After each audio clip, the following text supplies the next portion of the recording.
Mesdames et messieurs, assalamu alaikum wa rahmatullahi wa barakatuh. Vous faites toujours le meilleur choix de vous connecter sur Télévision Al Bayan pour vous informer.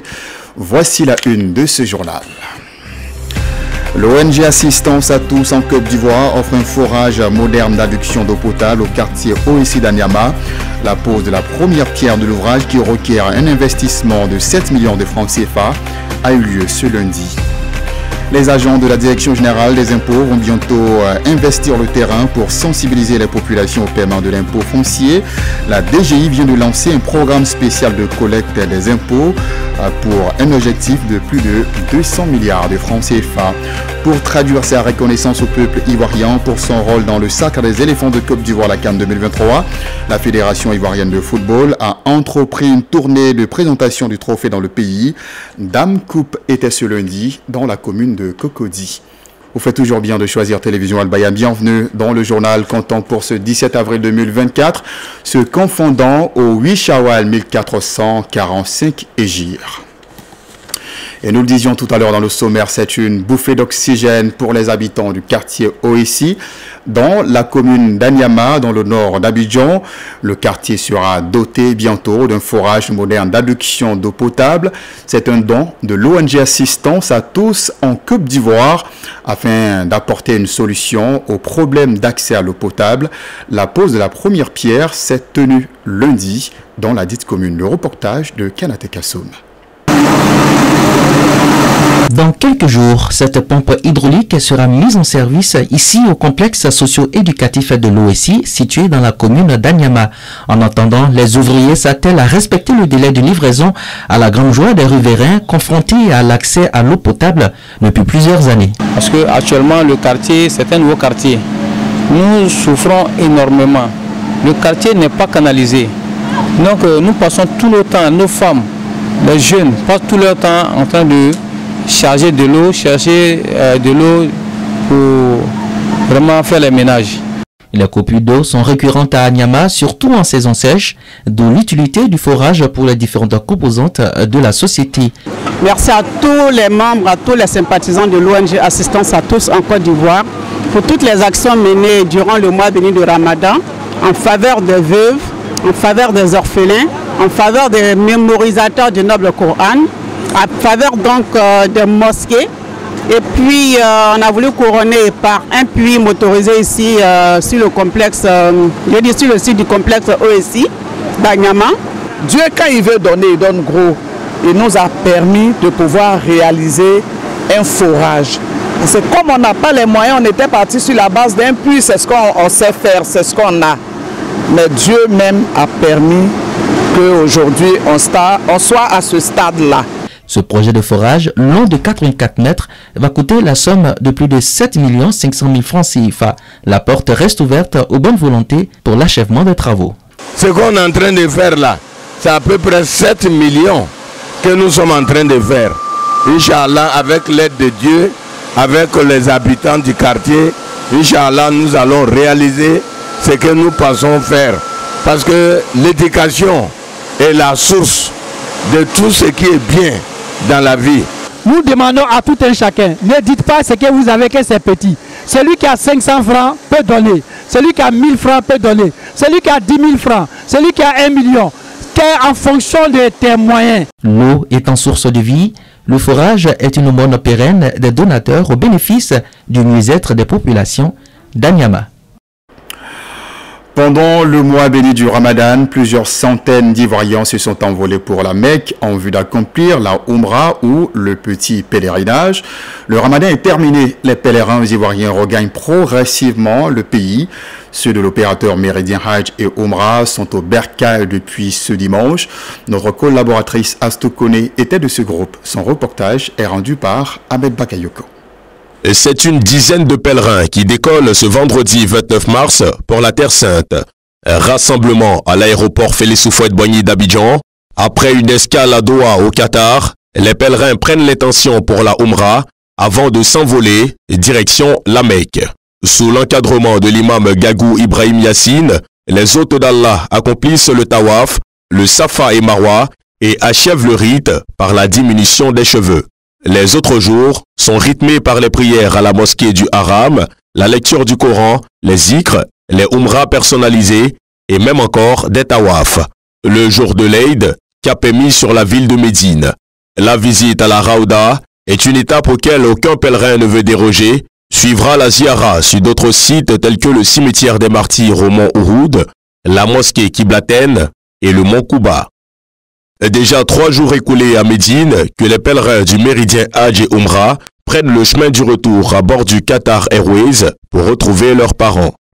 Ah, vraiment, j'ai mis le voyage avec le méridien parce que on a effectué un beau voyage. Nous avons été vraiment bien logés, dans de très bonnes conditions et mangé dans de très bonnes conditions, ce qui a facilité vraiment la Umrah. Alors, alhamdoulilah, nous avons eu une expérience très positive. C'est sûr que toute œuvre humaine est perfectible, mais globalement, je repars satisfaite de la qualité de l'encadrement, de la convivialité dans le groupe. Ce voyage en Terre Sainte à la quête de la miséricorde d'Allah a duré 2 semaines. Inspire-toi de mon parcours est une tribune d'échange initiée par la mosquée Moubarak d'Abobo à Nador. Chaque année durant le mois béni de Ramadan, elle fait appel à des personnalités avec un parcours exemplaire pour édifier les fidèles sur le modèle de réussite sociale et spirituelle. Cheikh Bamba Lanciné, cadre de l'administration ivoirienne, était le conférencier de cette 5e édition. Il a exhorté la jeunesse au travail qui constitue, selon lui, la clé de l'accomplissement social. Témoignage avec Fatoumata Kodio. Musulmans, intégrés et réussis à la fonction publique, tel est le thème autour duquel ont gravité les échanges de cette 5e édition. Une rencontre qui permet aux jeunes de s'inspirer du parcours des modèles de réussite dans la société. Cheikh Lanciné Bamba, invité pour la circonstance, a exhorté la jeunesse au travail, clé de l'accomplissement social. Oui, ce qu'il faut retenir, c'est que la fonction publique n'est pas fermée aux musulmans. La Côte d'Ivoire est un État laïque. Donc toutes les confessions religieuses sont invitées à participer à la construction de la nation à divers niveaux. L'un des niveaux principaux, c'est la fonction publique. Il n'est pas rare que beaucoup de nos jeunes, surtout de la commune d'Abobo, ne soient pas informés des mécanismes, des dispositifs d'intégration de la fonction publique. Un message appuyé par le recteur de la mosquée, Al-Moubarak. Pour l'imam Mohamed Diarra, cette rencontre est une manière de mettre en lumière les valeurs religieuses islamiques. Nous voulons proposer des modèles à nos jeunesses. Aider le président, son excellent monsieur Alassane Ouattara, dans son projet d'Ivoirien nouveau. Et nous aussi, dans notre communauté, notre participation, c'est de faire ressortir des jeunes musulmans avec des conceptions religieuses qui vont leur permettre, Inch'Allah, d'insérer la société ivoirienne pour aider l'État ivoirien et la jeunesse dans l'avenir, Inch'Allah. Message aperçu à la lettre par les jeunes qui promettent d'en faire bon usage. Il nous a motivé d'être endurant parce que puisque lui-même c'est un modèle, il ne suffit pas de trébucher que de reculer. Quand on essaye, une fois ça n'a pas marché, ça ne veut pas dire que nous devons démissionner. Nous devons être constants dans tout ce que nous faisons. Aujourd'hui, tu peux planter, comme il a dit, il a échoué à l'ENA. Aujourd'hui, il est directeur des ressources humaines. L'ENA n'est pas marché, il allait à l'INS, l'INS a marché. Inspire-toi de mon parcours est une initiative qui se déroule chaque année durant la période du Ramadan. Cela fait exactement une semaine que la Côte d'Ivoire et plusieurs autres pays du monde ont célébré l'Aïd el-Fitr. On a encore des souvenirs de ce moment de festivité mêlée à la spiritualité. Ce jour-là, la communauté musulmane de la mosquée Nour el-Islam de Yopougon à Nanuré, après les 2 rakats, a fait des prières pour la stabilité et la prospérité de notre beau pays, la Côte d'Ivoire. Je vous propose de revivre ce moment avec Dumont de Boaké.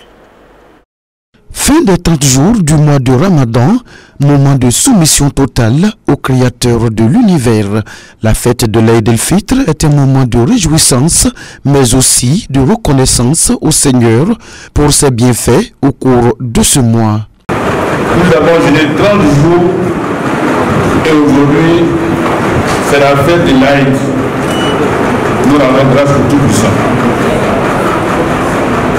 Ensuite, nous voulons saluer sincèrement l'imam, saluer le staff imamal pour tout le travail accompli pendant ce ramadan. Les différentes sections de la communauté Nourul Islam ont à tour de rôle exprimé leurs vœux de l'Eid el-Fitr. À la fin de chaque fête, que ce soit la fête de Ramadan, que ce soit la fête de Tabaski, nous, au niveau de la communauté Nourul Islam, la direction, le comité imamal, le comité des femmes de nos mamans et le comité des jeunes, on se retrouve au sein de la mosquée. On remercie le comité imamal, félicite également nos mamans par rapport à leur contribution. Que Dieu accepte tout ce que vous avez accompli dans ce mois béni. En tout cas, que Dieu vous récompense aux hommes. Que Dieu fasse que la communauté de l'islam prospère dans la solidarité. Le comité imamal et de gestion de la mosquée Nourul Islam se retrouve à marge des grandes fêtes musulmanes pour formuler des invocations pour la paix. Un cocktail a mis un terme à cette cérémonie de bénédiction. Les ruptures collectives se poursuivent toujours, même après le mois béni de Ramadan. Et oui, plusieurs fidèles continuent le jeûne en application de la recommandation prophétique qui exhorte à jeûner 6 jours du mois de Shawwal.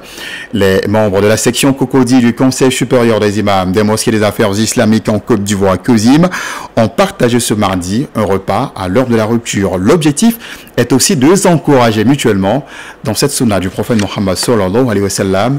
Les détails avec Youssou Traoré et Sophie Atkouyaté. C'est dans la salle polyvalente de la mosquée du Dokui que ces imams se sont retrouvés dans la gaieté, la joie, afin de partager des beignets, de la bouillie, des jus de fruits et même des plats de résistance en cette soirée qui marque l'apothéose de leur 6e jour de jeûne. Occasion pour le président des imams de cette commune de les encourager dans leurs tâches régaliennes. Nous avons eu l'habitude de le dire, comme Dieu même nous le signifie dans le Coran, « In tansurullah yansurukum ». Si vous assistez Dieu, il vous assistera également. Être imam n'est pas toujours chose facile.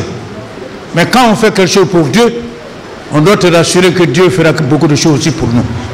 C'est à ce peu donc que je vous demande de continuer de faire votre travail et de bien faire votre travail pour que le Seigneur continue à nous apporter son appui et pour que cet objectif qu'on s'est donné dans notre vie, nous l'atteignons dans les meilleures conditions possibles. Accueillant pour la 2e fois cette rupture collective, l'imam principal de la mosquée du Dokui se réjouit pour le choix porté sur sa mosquée. C'est un honneur pour nous que tous acceptent que ça se fasse dans notre communauté. Mais aussi nous pensons que nous avons accepté grâce aux membres de notre communauté qui soutiennent l'imamat et qui ont accepté automatiquement de prendre en charge cette organisation-là. En plus de la joie de prendre part à cette rupture collective, l'imam Gaoussou Karamoko lance un appel. Les membres des comités de gestion, parce que c'est eux qui travaillent, d'après notre bien-aimé Allah Yarhamou Oussaz Cheikh Aïma Bakar Fofana, que les imams ne peuvent pas faire tout dans la mosquée. Ce qu'il s'agit de religieux, ça c'est pour les imams. Mais ce qu'il s'agit de la gestion de la mosquée et de la communauté, ça il faut donner ça à nos frères qui peuvent le faire. Notons qu'en prélude à cette rupture collective, ces imams se sont réunis autour d'un cercle lisant le noble Coran afin de bénéficier de la miséricorde d'Allah. Comme annoncé en second titre, la Direction générale des impôts a lancé hier même la campagne de sensibilisation au paiement de l'impôt foncier. Les agents vont recenser tous les biens immobiliers du Grand Abidjan et de plusieurs autres villes du pays pour un objectif de plus de 200 milliards de francs CFA d'impôts fonciers à collecter. Reportage Abdul Hakim Oudouye dans un récit de Fatouat Kodio. C'est la direction régionale d'Abidjan Nord-Sud de la DGI qui a servi de cadre à cette campagne de lancement. L'opération consiste à recenser les biens bâtis et non bâtis afin de les soumettre à l'impôt foncier. Cette rencontre se situe dans un cadre opérationnel pour lancer les opérations de recensement des contribuables d'impôt foncier. Alors le message il est simple, normalement tout citoyen est astreint à des obligations déclaratives. Dès lors que vous êtes propriétaire d'un bien foncier, vous devez déclarer vos impôts. Malheureusement, il s'en trouve que des personnes ne les déclarent pas. Donc nous avons des opérations de recensement ciblées qui nous permettent de pouvoir les recenser et puis enrichir notre fichier. Pour appeler simplement les Ivoiriens, les contribuables ivoiriens à payer leurs impôts. Parce que l'impôt, c'est avec ça que l'État fonctionne. C'est grâce à l'impôt que l'État survit. Il faut que chacun apporte sa contribution. Le directeur du cadastre, Bouabaï Apollinaire, a indiqué les zones concernées par cette campagne de sensibilisation et de recensement relative à l'impôt foncier. Le choix des secteurs de Cocody, de la Ribera, de Benjamin pour le lancement de cette opération n'est pas fortuit. Il répond à la volonté clairement affichée par la Direction générale des impôts d'identifier toutes les niches fiscales non encore exploitées et de relever de façon significative le niveau du rendement de l'impôt foncier. Mesdames et messieurs, par cette opération, l'administration fiscale vise tout simplement à remédier à la disparité de plus en plus accrue entre les valeurs locatives déclarées par les propriétaires immobiliers et les valeurs réelles des biens qui ont connu au fil des années des changements importants et notables. Le DGA Cissé Kader dit compter sur la qualité des agents de la direction régionale d'Abidjan Nord-Sud pour l'atteinte de ces objectifs fixés par le gouvernement. Kodro Elisabeth, responsable de la direction régionale d'Abidjan Nord-Sud, s'est engagée à relever ce défi. L'Organisation internationale pour le développement économique et d'aide humanitaire a eu une pensée pour les populations déguerpies, de Tekoubé et Boribana, une action qui vise à soutenir ces populations à majorité à revenus faibles. Cette cérémonie s'est tenue à la mairie d'Atekoubé, suivant les précisions de Ouattara Mohamed et Mariam Doukouré. On a encore en mémoire les images des déguerpissements des populations de Boribana qui ont fait le tour du monde. Un projet du gouvernement ivoirien qui vise à assainir la ville d'Abidjan. Mais pour ces impactés à faible revenu, la situation devient de plus en plus pénible. Face aux conditions de vie précaires de ces déguerpis, certaines collectivités ainsi que des personnes de bonne volonté se sont mobilisées pour apporter assistance. Depuis les États-Unis où elle réside, Soumaro Nadia, à travers sa fondation, a voulu redonner le sourire à ces populations en leur offrant des vivres composés de produits de première nécessité. Au sein de notre ONG, le slogan c'est l'humanisme au cœur de nos actions. Et nous avons vu qu'au niveau d'Atekoubé, il y a eu des déguerpis et des familles qui sont en détresse. Donc nous ne pouvons pas rester en marge. C'est pourquoi nous avons choisi la commune d'Atekoubé pour venir en aide à ces familles qui sont dans le besoin. Un acte de générosité fort apprécié par les bénéficiaires qui ont salué l'action de cette organisation internationale pour le développement économique et d'aide humanitaire. On leur dit beaucoup merci. De la manière ils se sont rappelés de nous, que Dieu se souvient d'eux aussi. On leur dit merci, merci, merci. On ne finit pas de leur dire merci. Après l'étape de la mairie, les donateurs se sont aussitôt rendus sur le site de Boribana pour également prêter assistance aux populations qui se sont réfugiées sous le pont. Dernier sujet pour ce journal, après les institutions de la République et les ministères, c'est au tour des populations de voir être touchées du doigt. Le trophée de la CAN après le sacre des éléphants de Côte d'Ivoire. La Fédération ivoirienne de football vient de lancer une tournée de présentation du dit trophée dans les communes et villes du pays. Lundi, c'était au tour de Cocody de recevoir Dame Coupe. Cissé Bangali pour les détails. La Côte d'Ivoire est depuis le 11 février 2024 champion d'Afrique pour la 3e fois de son histoire. Un succès acquis grâce au soutien du public ivoirien. La FIF traduit donc cette reconnaissance aux Ivoiriens à travers cette tournée de présentation du trophée. À Cocody, c'est le vice-président Malik Toé qui, au nom de la fédération, est venu présenter le sacre et solliciter des prières par la même occasion. On devait, en principe, venir en premier à Cocody vous présenter là. Mais les contingences ont fait que les obligations de l'État et les autres obligations ont fait qu'on n'a pas pu organiser cela plus tôt. Il vient, comme on dit, n'est jamais trop tard pour bien faire. Il nous a demandé de venir aujourd'hui vous présenter cette coupe, qui est la coupe, on a souffert pour voilà, mais qui est la coupe qu'on a gagnée avec toutes les péripéties que vous avez pu connaître. Avec joie, les différentes couches de la cité ont pu voir de près et même toucher ce trophée convoité par toutes les nations africaines. Le premier magistrat de la commune, Jean-Marc Yassé, a salué le triomphe des éléphants au bout de cette compétition qui selon lui semble la mieux organisée. Un honneur pour la commune de Cocody et tout le conseil municipal. L'honneur revient surtout à son excellence le président de la République, son excellence Assimi Ouattara, parce qu'il nous a donné l'une des meilleures coupes en Afrique. Vous voyez, j'ai perdu la voix tellement j'étais heureux, tellement les habitants de Cocody sont heureux de pouvoir voir physiquement cette coupe. Merci encore à la FIF. C'est une joie, c'est une grande joie que nous partageons avec tous les Ivoiriens. Ce n'est pas tous les jours qu'on voit une coupe. J'étais en 92, en 2015 et ça c'est la troisième coupe que je vois et ça fait plaisir. En marge de cette cérémonie, les riverains ont reçu la bonne nouvelle. Le maire Jean-Marc Yassé a fait don d'un véhicule et des moyens de sécurité à la brigade de recherche et d'intervention de Cocody. La prochaine Coupe d'Afrique des Nations, c'est en 2025 au Maroc. Vivement que les éléphants de Côte d'Ivoire remportent un deuxième sacre consécutif, comme l'a fait le Cameroun en 2000 et 2002. C'est avec justement cette prière que nous allons mettre un terme à ce journal. Merci à vous de l'avoir suivi. Vous pourriez le revoir sur nos plateformes digitales. Ne bougez surtout pas. Dans quelques instants seulement, vous retrouvez l'équipe donc arabe pour le journal en langue arabe. Assalamu alaikum wa rahmatullahi wa barakatuh. Bonne soirée à vous sur Télévision Al Bayan.